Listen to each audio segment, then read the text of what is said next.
Phone उठाया, कहा मोदी जी क्या कर रहे हो? नरेंद्र सरेंडर। और जी हजूर करके नरेंद्र मोदी जी ने ट्रंप के इशारे का पालन किया। आपका मूड कैसा है? ठीक है? तो आज मैं आपको दो तीन चीजें कहना चाहता हूं। सबसे पहले, विचारधारा की लड़ाई चल रही है। एक तरफ कांग्रेस पार्टी है, हमारा कॉन्स्टिट्यूशन है, और दूसरी तरफ बीजेपी और आरएसएस जो इसको मानती नहीं है और इसको खत्म करना चाहती है। हिंदुस्तान की सारी संस्थाओं को, इंस्टीट्यूशंस को उन्होंने पकड़ लिया है। हर संस्था में उन्होंने अपने लोग डाले हैं और देश को आस्ते आस्ते देश का वो गला घोट रहे हैं। तो पहली लड़ाई संविधान की है। एक तरफ हम कांग्रेस पार्टी, हमारी विचारधारा, और दूसरी तरफ आरएसएस जो संविधान के खिलाफ खड़े हैं।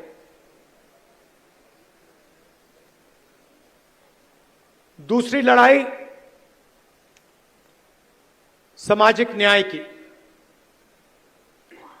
जीतू ने कहा, जाति जनगणना के बारे में बोला। पार्लियामेंट हाउस में, लोकसभा में मैंने देश से वायदा किया था कि कुछ भी हो जाए, जाति जनगणना लोकसभा और राज्यसभा में पास होगा।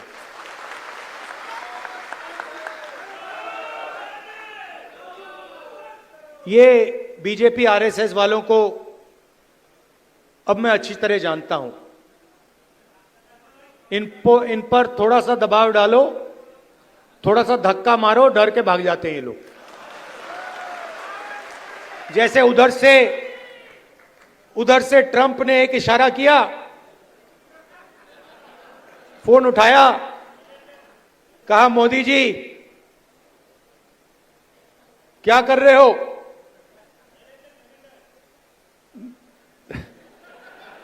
नरेंद्र सरेंडर। और जी हजूर करके नरेंद्र मोदी जी ने ट्रंप के इशारे का पालन किया। आपको एक समय याद होगा जब फोन कॉल नहीं आया था,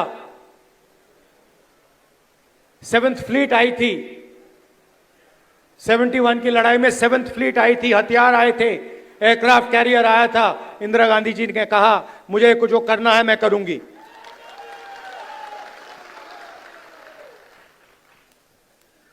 ये फर्क है, इनका कैरेक्टर है। ये सारे के सारे ऐसे हैं। आजादी के समय से सरेंडर वाली चिट्ठी लिखने की आदत है। एक सेकंड में थोड़ा सा दबाव पड़े, भैया ये लो। हाँ, तो ये इनका कैरेक्टर है।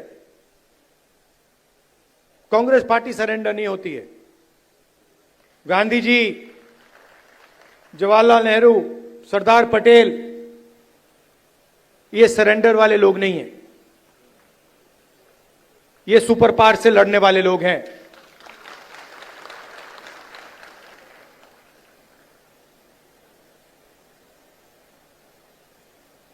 तो जाति जनगणना की बात मैंने कहा, देखिए आपको जो करना है करो। हम सामाजिक न्याय की लड़ाई लड़ेंगे और जाति जनगणना को हम लोकसभा में पास करेंगे। मोदी जी पहले कहते थे कोई जात नहीं है, फिर सिर्फ 4 जात हैं। चुनाव के समय वो ओबीसी बन जाते हैं। गडकरी जी ने कहा, मोहन भगवत ने बयान दिए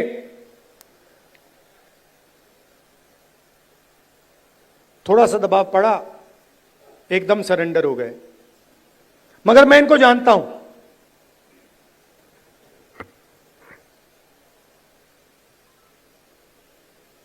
जैसे इन्होंने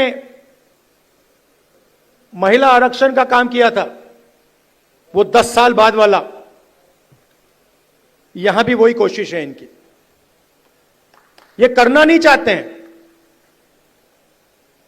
ये दबाव में आकर बोल गए हैं, मगर ये करना नहीं चाहते हैं, क्योंकि ये इस देश में न्याय नहीं चाहते हैं। ये अंबानी अदानी वाला देश चाहते हैं, अरबपतियों वाला देश चाहते हैं, सामाजिक न्याय वाला देश नहीं चाहते हैं। मैं आपको तेलंगाना की बात करना चाहता हूं।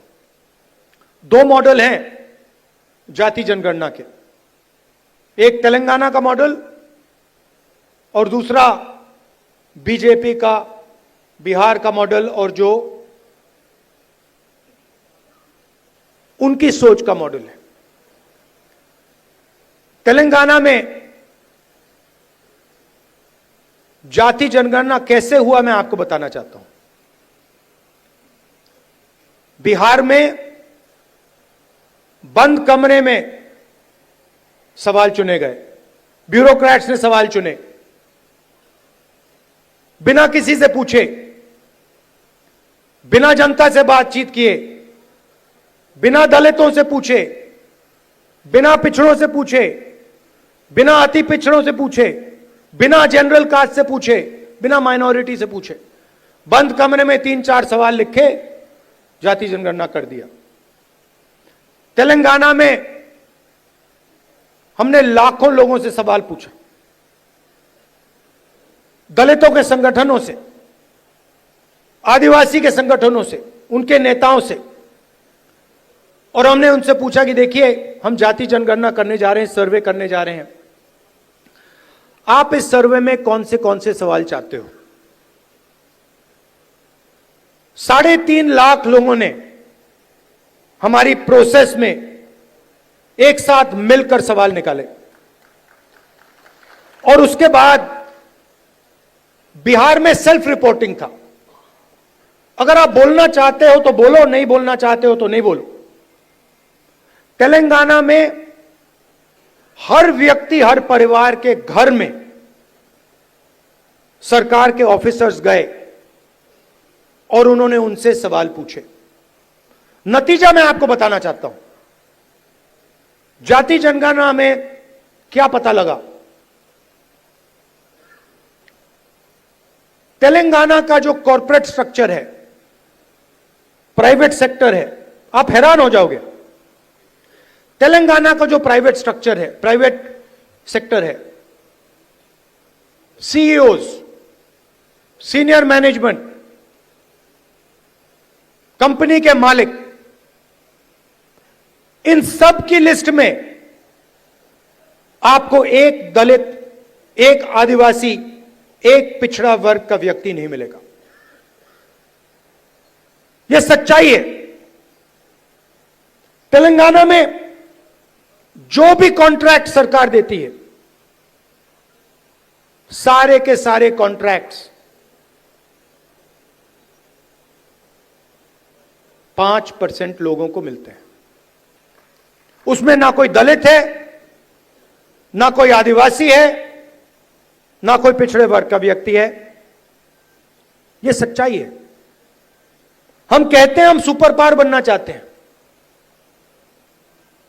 दलितों की आबादी 15%, पिछड़ों की आबादी कम से कम 55%, आदिवासियों की आबादी 9%, माइनॉरिटीज 15%, सब जोड़ लो 90% बनता है। इनकी भागीदारी नहीं है। और वही चुने हुए अमीर लोगों को सारा का सारा दिया जाता है। उसी लिस्ट में कॉर्पोरेट सेक्टर की लिस्ट निकालो, बड़े बड़े ब्यूरोक्रेट्स की लिस्ट निकालो, उसमें आपको गरीब जनरल कास्ट का भी कोई नहीं मिलेगा। यह सच्चाई है। मजदूरों की लिस्ट निकालो, उबर ड्राइवर्स की लिस्ट निकालो, जो खाना डिलीवर करते हैं उनकी लिस्ट निकालो, और उसमें आपको पिछड़ा वर्ग, दलित, आदिवासी सब मिलेंगे। दो हिंदुस्तान बन रहे हैं, एक 90% का और दूसरा चुने हुए लोगों का 5-7% का। बड़ी बड़ी बातें होती हैं सुपर पावर बनेंगे, ऐसे कोई सुपर पावर नहीं बनता है। जब तक हम हर हिंदुस्तानी की शक्ति का नहीं प्रयोग करेंगे तो ये देश सुपर पावर छोड़ो आगे नहीं जा सकता है। यह सच्चाई है। जो भी सपने देखने देख लो, कभी नहीं हो सकता। हिंदुस्तान जब ही आगे बढ़ता है जब इस देश की पूरी शक्ति का प्रयोग होता है, जब सब लोगों को लगता है कि हमारी भी भागीदारी है, हमारा भी भविष्य है, हम भी आगे जा सकते हैं। आप मीडिया देखो, पूरी लिस्ट निकाली मैंने, मालिकों की लिस्ट, रिपोर्टर्स की लिस्ट, एंकर्स की लिस्ट। मुझे दलित एंकर का नाम बता दो, मुझे पिछड़े वर्ग के एंकर का नाम बता दो, मुझे आदिवासी एंकर का नाम बता दो, नेशनल मीडिया में बता दो कौन है, मुझे बता दो। जुडिशियल सिस्टम में जाओ, वहां आपको 90% नहीं मिलेंगे। मीडिया में आपको अंबानी जी की शादी दिख जाएगी, डांस गाना दिखेगा, मगर किसान भूखा मर जाए, मजदूर मर जाए, कभी नहीं दिखाई देगा। और पूरा का पूरा धन 2-3 लोगों के हाथ में जा रहा है। डिफेंस की इंडस्ट्री देखो, वहां आपको अदानी दिखेगा। छत्तीसगढ़ में माइनिंग देखो, वहां आपको अदानी मिलेगा।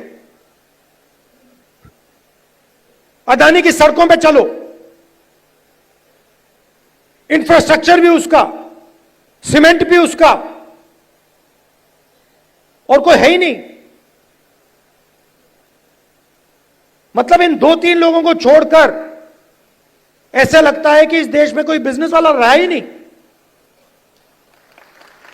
उधर अमेरिका में केस लगा हुआ है अदानी के खिलाफ, मगर हिंदुस्तान में जो भी ये करना चाहता है कर सकता है। क्यों? नरेंद्र मोदी का दोस्त है।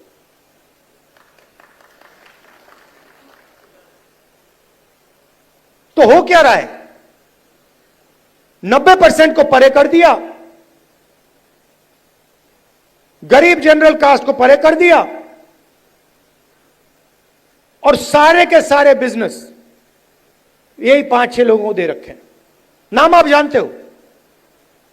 और ये क्या करते हैं? आप मुझे बताओ, अदानी बनाता क्या है? अदानी पूरा का पूरा चाइना का माल हिंदुस्तान में बेचता है।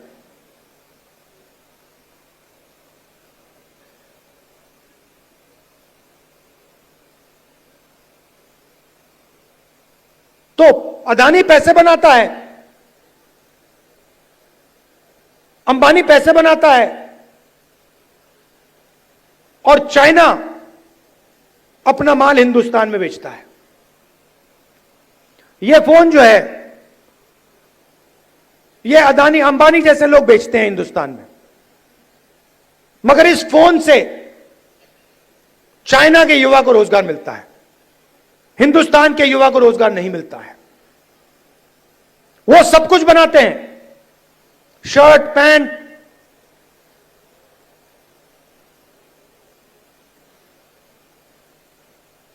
मोबाइल फोन, सोलर पैनल, और यहां पे बेरोजगारी फैलती जा रही है, फैलती जा रही है। जहां भी देखो, आप किसी भी युवा से पूछो, भैया क्या करते हो? कुछ नहीं करते हैं। क्या काम करते हो? नहीं, कुछ नहीं करते हैं।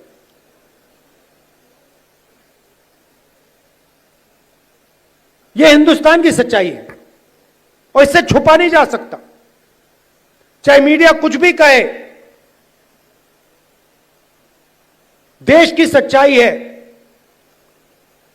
कि इस देश के युवाओं को रोजगार नहीं मिल सकता और इस देश के युवाओं का कोई भविष्य नहीं है।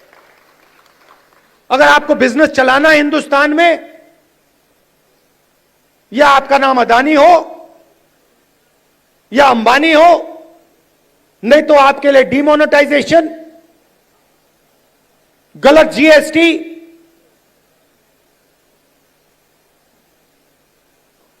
या फिर आप उनके लिए जाके काम करो।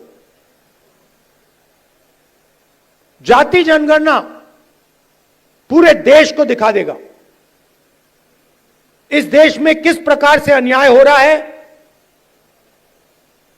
किसको फायदा मिल रहा है, किसको नहीं मिल रहा है। किसी को चोट लगती है, आपका कभी फ्रैक्चर हुआ है? फ्रैक्चर हुआ है, डॉक्टर ने आपको सबसे पहले क्या बोला?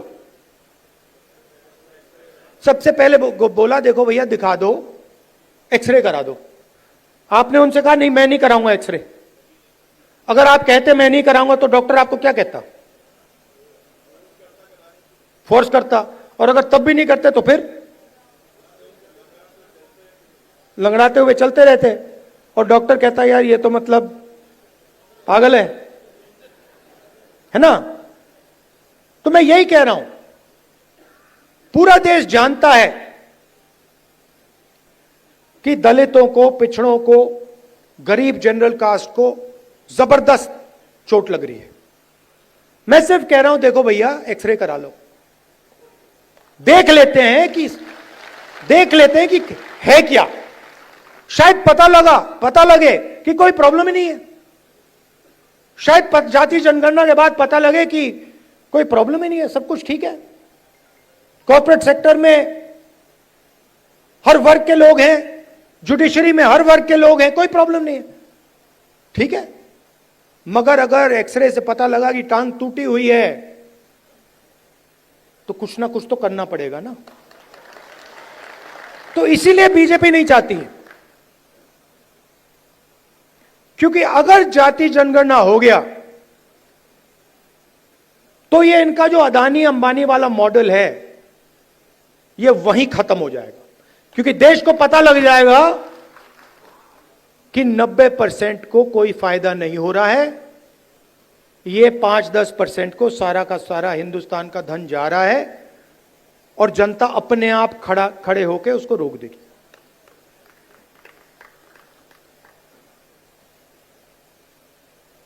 ये लड़ाई चल रही है। और तेलंगाना मॉडल जो है वो जाति जनगणना करने का सही मॉडल है। तो हम जो चाहते हैं, जो जाति जनगणना होगा, चाहे मोदी करे या कांग्रेस पार्टी करे, वो तेलंगाना मॉडल वाला जाति जनगणना होगा। थोड़ी सी मध्य प्रदेश की बात करता हूं। देखिए यहां पे इस स्टेट में कांग्रेस की जो विचारधारा है, कांग्रेस के जो कार्यकर्ता हैं, कांग्रेस के विचारधारा के जो लीडर्स हैं, उनकी कोई कमी नहीं है। यह भरा पड़ा हुआ है। इसी कमरे में बीजेपी को हराने का टैलेंट बैठा हुआ है।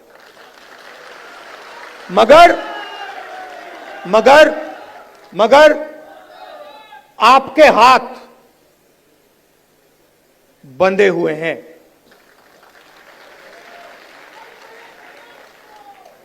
बंधे क्यों हैं? क्योंकि आपकी आवाज कांग्रेस पार्टी के संगठन में ठीक से नहीं सुनाई देती है।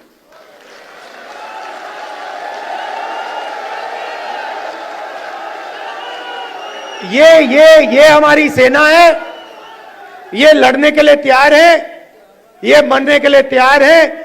बीच में 2-3 लोग उल्टे सीधे बयान देते रहते हैं।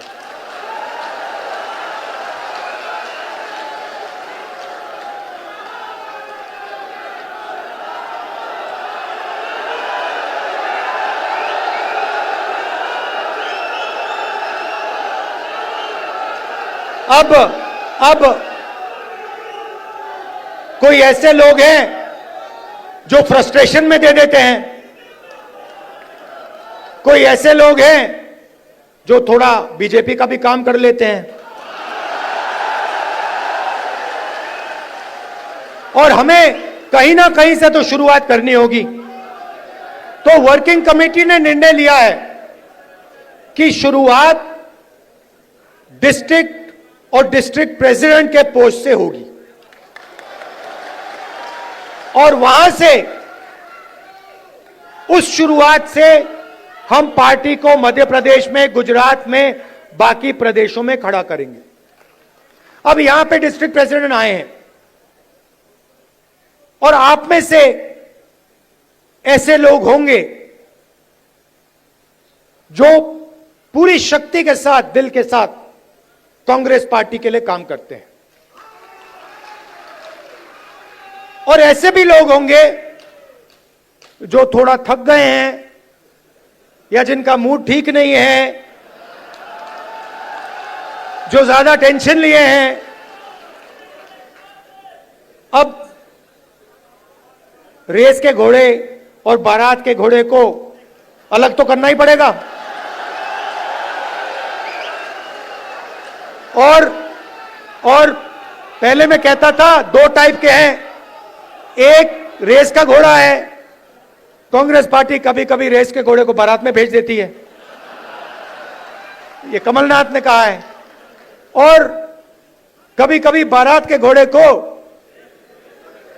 रेस की लाइन में खड़ा कर देती है, उसको पीछे से वो एक चाबुक पड़ता है, वो वहीं बैठ जाता है। मगर एक तीसरी कैटेगरी है, एक हुआ बारात का, दूसरा हुआ रेस का, एक तीसरा भी होता है। कौन सा होता है? लंगड़ा घोड़ा। तो ये छांटना है हमें, लंगड़ा कौन सा है, रेस का कौन सा है, बारात का कौन सा है। बारात वाले को बारात में भेजना है, रेस वाले को रेस में डालना है, और लंगड़े वाले को रिटायर करना है कि भैया ये लो, थोड़ी सी घास चरो, घास खाओ, घास चढ़ो, पानी पियो, रिलैक्स करो, बाकी लोगों को तंग मत करो, बाकी घोड़ों को डिस्टर्ब मत करो, नहीं तो फिर कार्रवाई करनी पड़ेगी। जो लंगड़ा घोड़ा होता है, अगर वो डिस्टर्ब करता है तो उसके साथ क्या होता है जानते हो? वो मैं नहीं कहूंगा। तो ये बदलाव लाना है। गुजरात में हमने नए डिस्ट्रिक्ट प्रेसिडेंट्स चुने, दिल्ली से ऑब्जर्वर आए, एआईसीसी से ऑब्जर्वर आए, गुजरात के नेताओं के साथ वो हर डिस्ट्रिक्ट में गए और उन्होंने कार्यकर्ताओं से बात की, लोगों से बात की, नेताओं से बात की, जिनको कांग्रेस पार्टी में सीनियर लीडर कहा जाता है, उनसे भी बात की, और नाम चुनकर उन्होंने दिल्ली भेजे।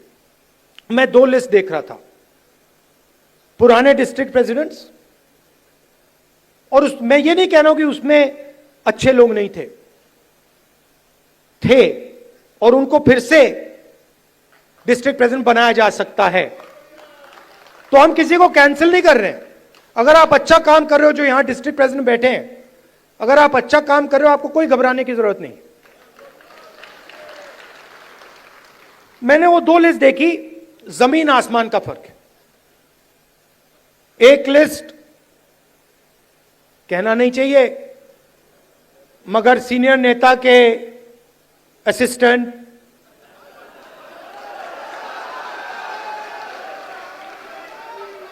और दूसरी लिस्ट में पोटेंशियल फ्यूचर गुजरात की लीडरशिप, वही हम मध्य प्रदेश में करना चाहते हैं। और अगर हम ये नया बदलाव ला रहे हैं तो ये सिर्फ डिस्ट्रिक्ट लेवल पे नहीं रुक सकता है, ये एक कदम है। इसके बाद हम ब्लॉक और जो गांव तक का लेवल है, लोकल बॉडी का लेवल है, वहां भी जाएंगे। मगर मैं जो डिस्ट्रिक्ट प्रेसिडेंट बनेंगे और सचमुच में इसी कमरे से बनेंगे, मैं आपको एक बात कहना चाहता हूं और आप अच्छी तरह सुनिए। जो लोग मध्य प्रदेश में कांग्रेस पार्टी के डिस्ट्रिक्ट प्रेसिडेंट्स बनेंगे, वो ही इस पार्टी को मध्य प्रदेश में भविष्य में चलाएंगे। कैसे? जो नया डिस्ट्रिक्ट प्रेसिडेंट बनेगा वो पुराना डिस्ट्रिक्ट प्रेसिडेंट जैसा नहीं होगा। फर्क क्या होगा मैं आपको सिंपल तरीके से बता दूंगा। नए डिस्ट्रिक्ट प्रेसिडेंट को हम ऑब्जेक्टिव तरीके से नापेंगे। वोट बढ़ रहे हैं, हां या ना? लोकल बॉडी के चुनाव में, एमएलए के चुनाव में, एमपी के चुनाव में वोट बढ़े या घटे, हां या ना? दूसरा, डिस्ट्रिक्ट में जब कांग्रेस पार्टी की विचारधारा पर आक्रमण होता है, किसी दलित को, आदिवासी को, पिछड़े वर्ग को, गरीब जनरल कास्ट को, महिला को मारा जाता है, पीटा जाता है, दबाया जाता है, माइनॉरिटी को मारा जाता है, पीटा जाता है, दबाया जाता है, कांग्रेस पार्टी क्या वहां खड़ी मिली या नहीं मिली? और तीसरा, न्यू जनरेशन लीडरशिप, चाहे वो पार्टी के अंदर हो या पार्टी के बाहर, क्या उन लोगों को डिस्ट्रिक्ट में बढ़ावा दिया जा रहा है? क्या डिस्ट्रिक्ट प्रेसिडेंट और वर्कर के बीच में अच्छा संबंध है? क्या डिस्ट्रिक्ट प्रेसिडेंट सबको एक साथ लेकर आगे चल रहा है या अपनी ही राजनीति कर रहा है? ये उसकी जिम्मेदारियां हैं। मगर जिम्मेदारी बिना पावर नहीं दी जा सकती है। मैंने आपको जिम्मेदारी दे दी, मैंने आपको माइक दे दिया और ये जो कांग्रेस पार्टी में हम करते रहते हैं इसका कोई मतलब नहीं। तो अगर हम आपको माइक दे रहे हैं तो उसमें कम से कम 440 का करंट होना चाहिए। और 440 का करंट हम कैसे देंगे? जो हमारा डिस्ट्रिक्ट प्रेसिडेंट होगा उसकी आवाज लोकल बॉडी के कैंडिडेट्स को चुनने में, एमएलए के कैंडिडेट्स को चुनने में और लोकसभा के कैंडिडेट्स को चुनने में सुनाई देगी। अगर कोई सोचता है कि वो डिस्ट्रिक्ट प्रेसिडेंट को अलग कर दे और वो कांग्रेस पार्टी में आगे बढ़ेगा तो वो आज के बाद गलतफहमी में है। तो हम 55 लीडर चाहते हैं मध्य प्रदेश के लिए, मध्य प्रदेश के भविष्य के लिए हम 55 लीडर को चुनना चाहते हैं। ये हमारे ऑब्जर्वर्स का काम है। और उसके बाद जैसे मैंने कहा, ब्लॉक का काम शुरू होगा, पंचायत लेवल का काम होगा, वार्ड लेवल का काम शुरू होगा। मगर ये एक बहुत गहरा कदम लिया जा रहा है। मैं जानता हूं कि आप लोग कांग्रेस पार्टी को आगे बढ़ाना चाहते हो और मैं जानता हूं कि आपको कितना फ्रस्ट्रेट किया जाता है। मैं यहां आपको यह बताने आया हूं कि मैं आपके साथ खड़ा हूं और जो भी कांग्रेस पार्टी की विचारधारा की रक्षा करेगा, जो भी कांग्रेस पार्टी को मध्य प्रदेश में बढ़ाने की कोशिश करेगा, उसके साथ मैं खड़ा मिलूंगा।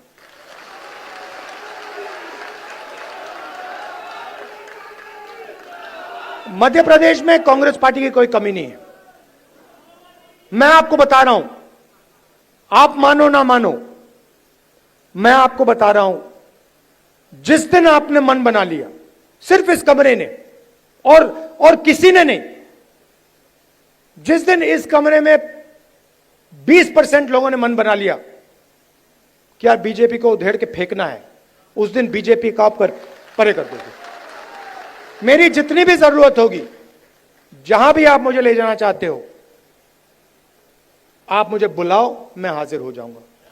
आप सबका दिल से बहुत बहुत धन्यवाद।